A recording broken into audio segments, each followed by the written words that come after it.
Creative Travels is the International Performing Writers Association. We empower you to tell your story.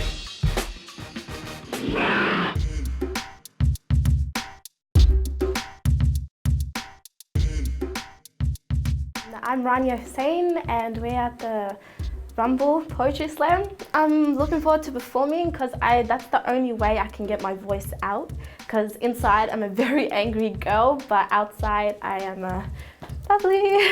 My poem is called Religion. It's talking about what the world would be like if we didn't have religion. Would the problems decrease or increase?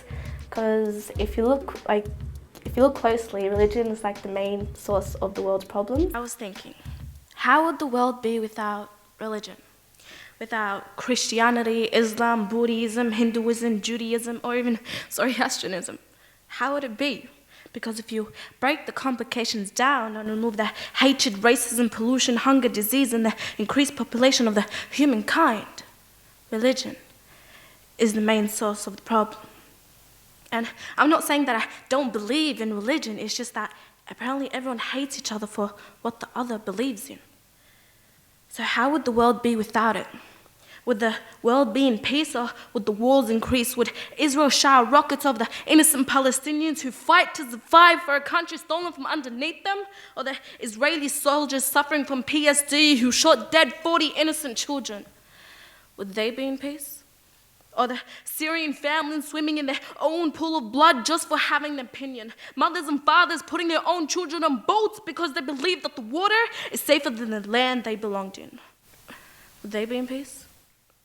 Or the Iraqi civilians living day by day praying that the soldiers don't invade and take their father away and bomb the homes they grew up in? Or the American soldiers dying for a country they promised to protect but never really kept the promise to come back for their wives and kids? Would they be in peace? Or the people that call themselves ISIS, making their own rules and laws and calling it Islam, discovering new ways to brainwash the vulnerable, kidnap the memorable, kill like the unstoppable, in the name of a God that actually represents peace? Would they even exist? Or the 60 million refugees from across the world trying to find a better land than theirs because it didn't treat them right. So they try to live in a place that would give their children a better opportunity in life than their country ever did. Would they even leave?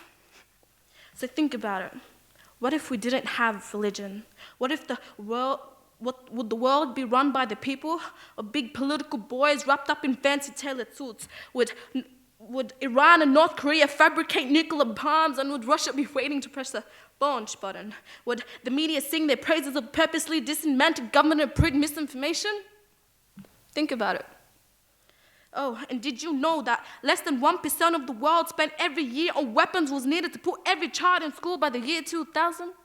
And yet it didn't happen?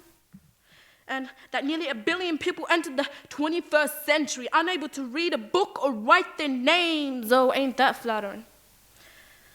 Or would the price rise so high and so fast that all the people could do was slave all day to survive the starvation? And that over 3 billion people live on less than $2.50 a day? That's almost like half the world. And that 1 billion children live in poverty. That's an estimate of like 1 in 2 children in the world. And that 640 million live without adequate shelter. 400 million have no access to safe water. 270 million have no access to health services. 10.6 million died in 2003 before they even reached the age of 5. And that's roughly about 29,000 per day. So think about it.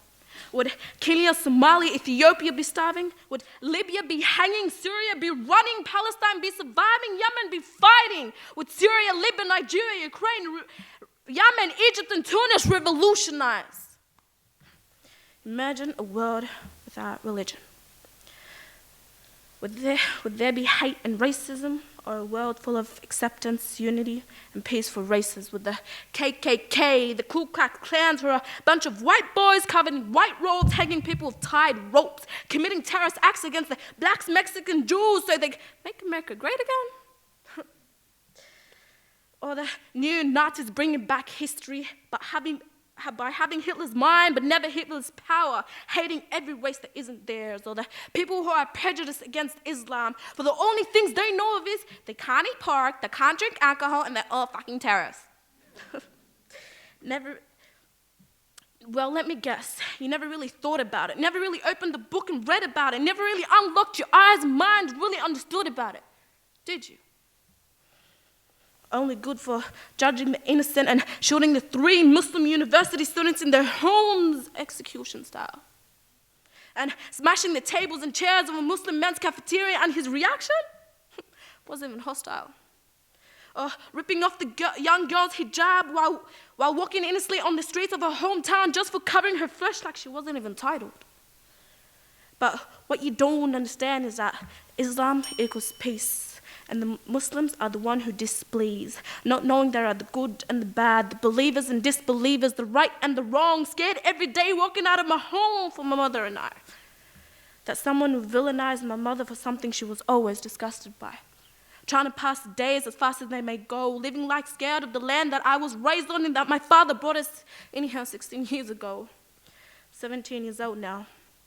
I feel like I'm doing the tango with the one they call prejudice, who hates me because I cover my dark shade and skin and wrap my head with the hijab so I can save myself for the one, who pushes and yells at me hatred words for what I believe in that feels like a gun, trying to find a job but not being hired because I am one of the shunned, but what people don't realize that I am human too, just like all of yous.